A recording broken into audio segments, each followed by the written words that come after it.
Okay, so good day. So welcome to Technical Drawing 7. I am your teacher in Technical Drawing. I am Mr. Anjo C. Layoso.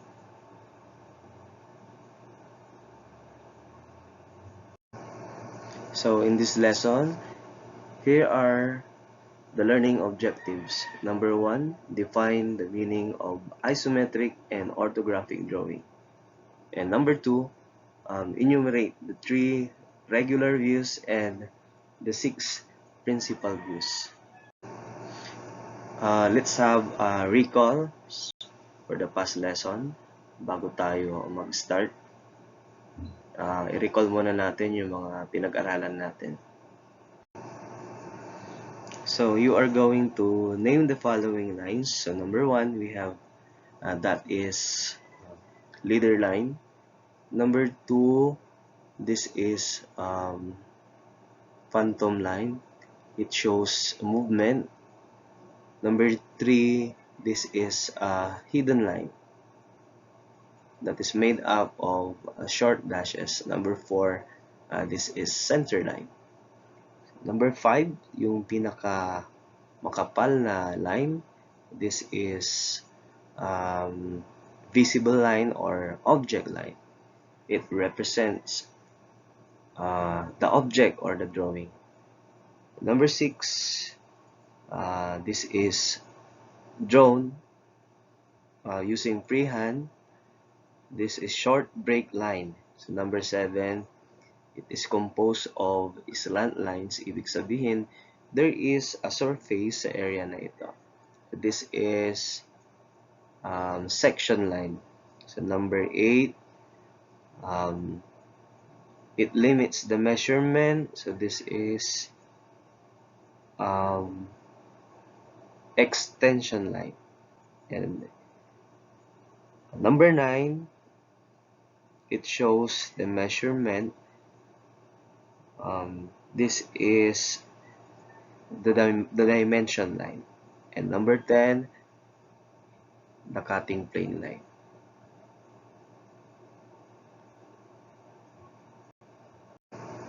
Okay, so since alam na natin ang alphabet of lines, so dumako na tayo sa ating lesson, which is isometric and orthographic projection.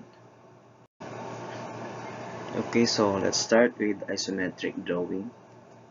It is very important na malaman natin ang isometric and orthographic drawing sa technical drafting. So unahin natin ang isometric drawing. What is the meaning of isometric drawing? So ayon sa ating reference, it came from the Greek word meaning equal measurement. Ibig sabihin, from the word equal, pare-parehas ang dimensions or pare-parehas ang sukat ng isang drawing or ng isang object. So pangalawa, it is a pictorial representation of an object in which all 3 dimensions are drawn at full scale. From the word pictorial, so ito yung nagre-represent ng isang actual na bagay, from actual figure. So ito-drawing natin siya. Yan ang magiging pictorial representation, just like yung illustration natin dyan, yung sample natin dyan na cube or box. So meron tayong ano yung nire-represent ng box na yan. It may be Rubik's Cube or box na actual nakikita natin sa ating bahay, lalagyan ng kahon halimbawa. Okay, so next, it is a type of 3D drawing that uses a 3D representation. Ibig sabihin po, isa itong 3D.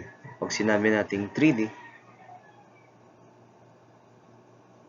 meron siyang height, length, and depth.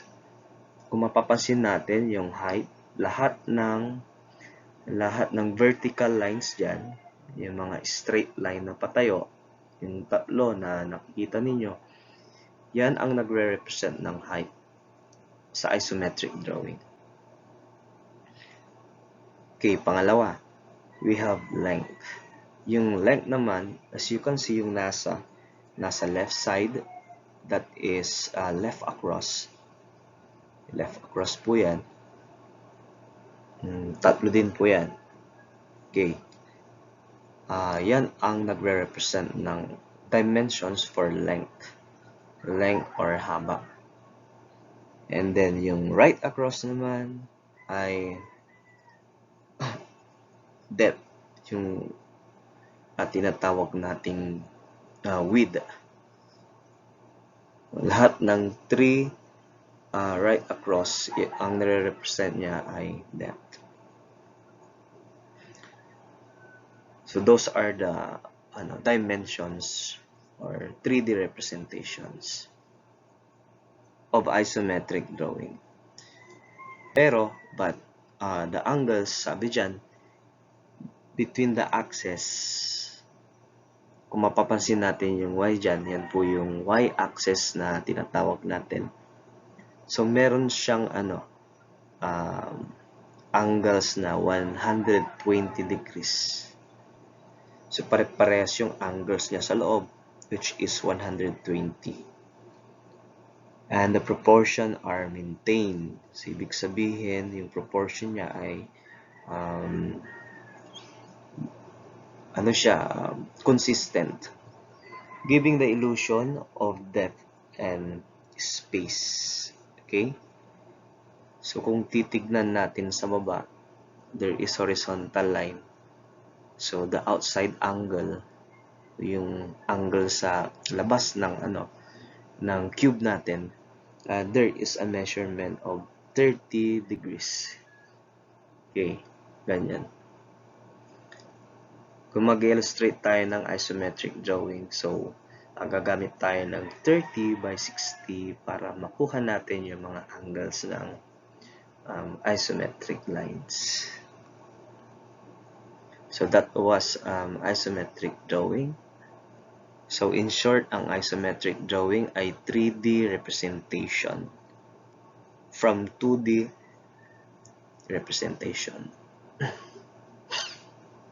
At ang kanyang angle ay 120 sa loob at sa labas naman ay 30 degrees. Okay, so yan ang isometric drawing or isometric projection. Ito po yung sample ng illustration natin. So, saan dyan ang isometric drawing? So, ito po yun.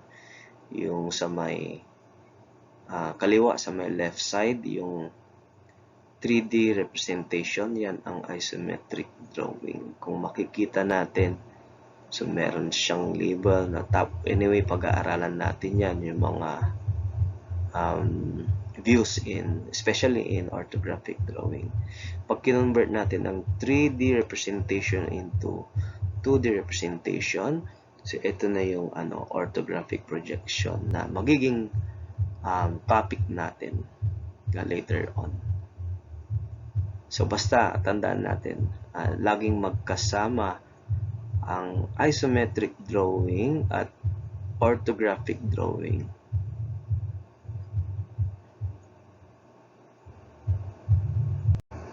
Okay, so since alam na natin ang isometric drawing or isometric projection, dumako naman tayo sa orthographic drawing or orthographic view or projection. Okay, so ano nga ba ang ibig sabihin nito? It came from the Greek word orthos and graphos, which means straight line. Okay? So, ang orthographic view ay galing yan sa salitang Greek word na ang ibig sabihin ay straight line. Another thing is, it is a representation of two or more separate views. Ang nire-represent ng orthographic ay dalawa or higit pang views.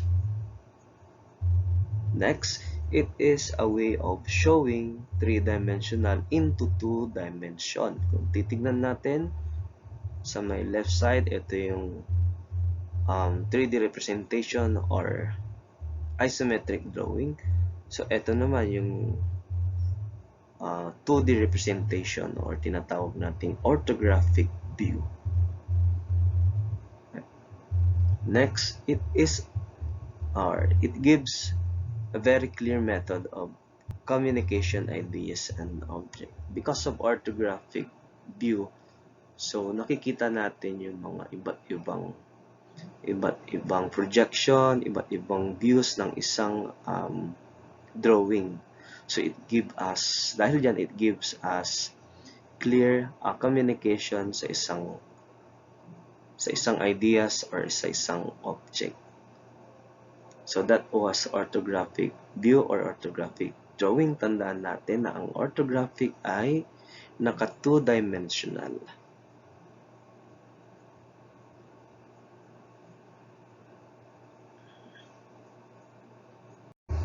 Okay, so nasabi nga kanina, ang orthographic drawing ay it gives a multi-view or different views. So meron tayong tinatawag na 3 regular views. So ano nga ba ang mga ito? First one, we have top view. The second one is front view, and then the third one is side view. So ano nga ba yung mga views na yan? Okay, so unahin natin ang top view. So paano naging ganito ang top view? So saan naman ang galing ito? Pero bago yan, so alamin muna natin ang meaning ng top view. Sabi dyan, it is drawn above the front. Ibig sabihin po, kung titignan natin ang figure na ito, yung nasa taas, this is pictorial drawing, yung may color na green. So yan po ang top view natin. Pag drawing natin yan, in-illustrate natin yan, ganito ang magiging outcome. Naka-vertical siya, okay? Ito yan.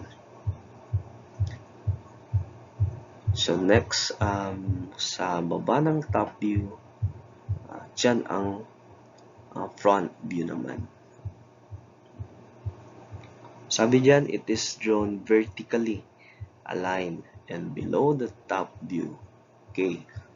So balik tayo dito sa figure, sa 3D representation. As you can see, yung color blue. Okay. Yung color blue, yan ang nagre-represent ng front view. Okay, sa may kaliwa, pag dinrawing natin, illustrate natin, ganito po ang magiging illustration.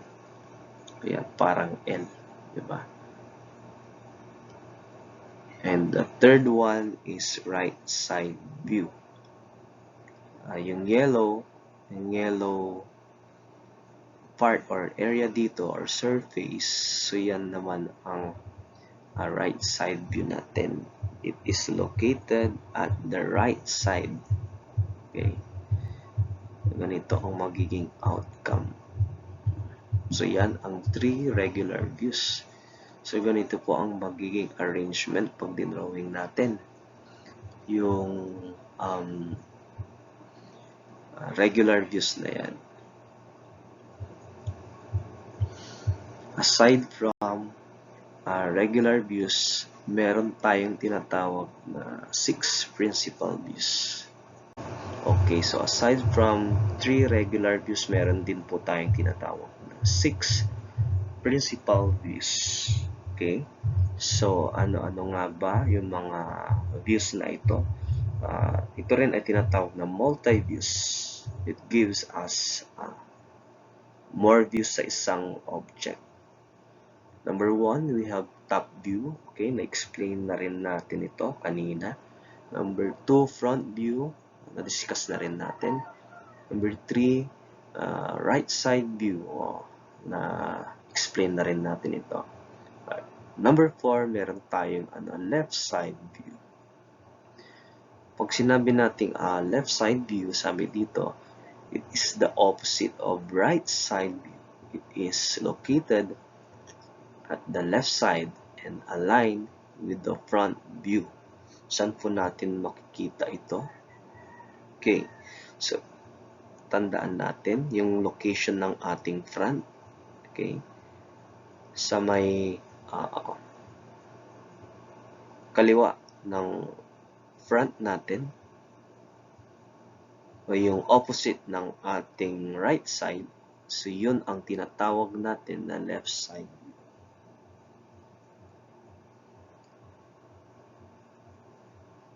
Next, number 5. Number 5 is the rear view. Okay, what is rear view? The opposite of the front view. Ibig sabihin, kung ito yung front view, yung opposite niya, or sa likod niya, from the word rear, ibig sabihin, yan ay makikita sa likod ng front. It is located aligned either at the right side view or left side view. Okay, rear view, ibig sabihin yung nasa likod ng ating front. Number 6, bottom view. Ang bottom view naman, it is the opposite of top view. Okay, yung top view, yung opposite niya, yung nasa ibaba or sa ilalim or bottom, yan ang bottom view. It's drawn vertically aligned and below the front.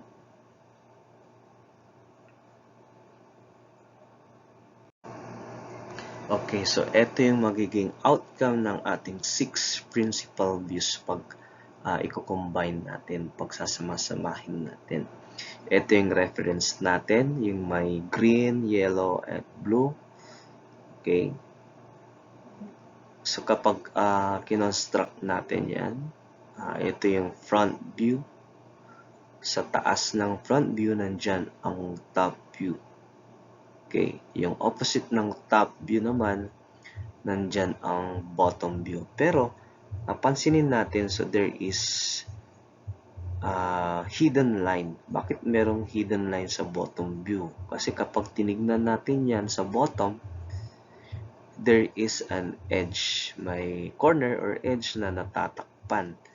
Kaya, remember sa alphabet of lines, gagamit tayo ng dyan, hidden line para i-represent yung edge na hindi nakikita or natatakpan ng surface. Ayan. Yan ang bottom view. Okay, sa kaliwa ng front side view natin, nandyan ang left side view.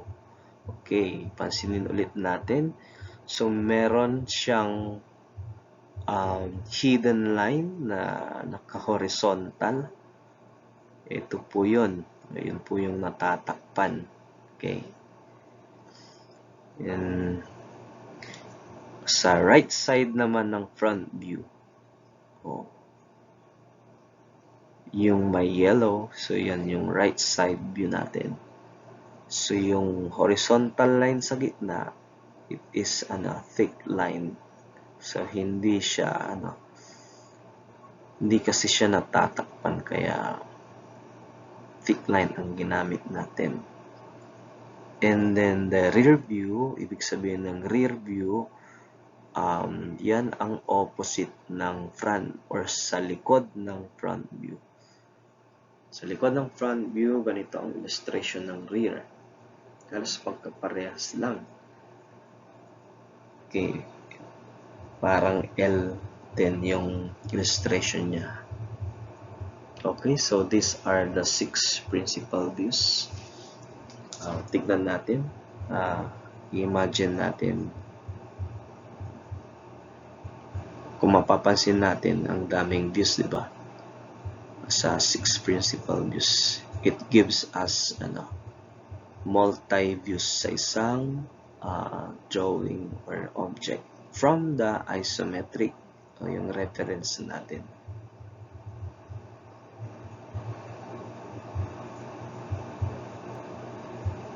Ayan, so nalaman nyo na yung mga iba't ibang views natin sa orthographic drawing.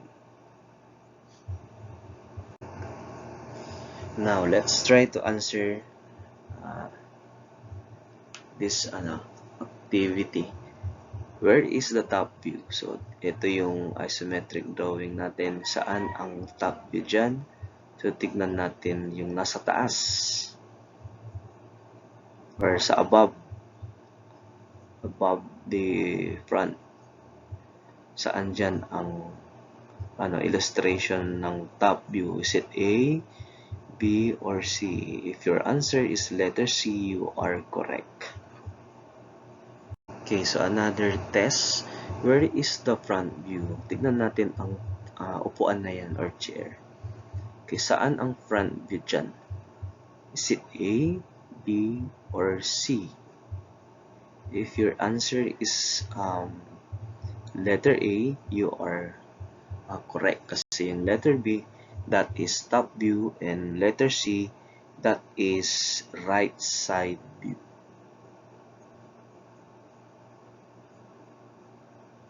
Okay, so another test. Ito medyo complicated yung object natin kasi siya, maraming box na magkakadikit. Where is the right side view? Saan ang right side view dyan? Tingnan natin yung nasa kanan. If your answer is letter C, you are correct. Why? Kasi yung letter A, that is a front view.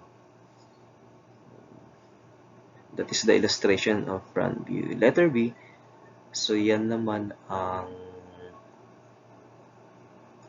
top view natin. Okay, yan ang illustration ng ating top view. And letter C, yan ang right side view. Okay, so yan, I hope you understand our lesson. So next time, di-discuss natin yung mga steps on how to construct isometric and orthographic drawing.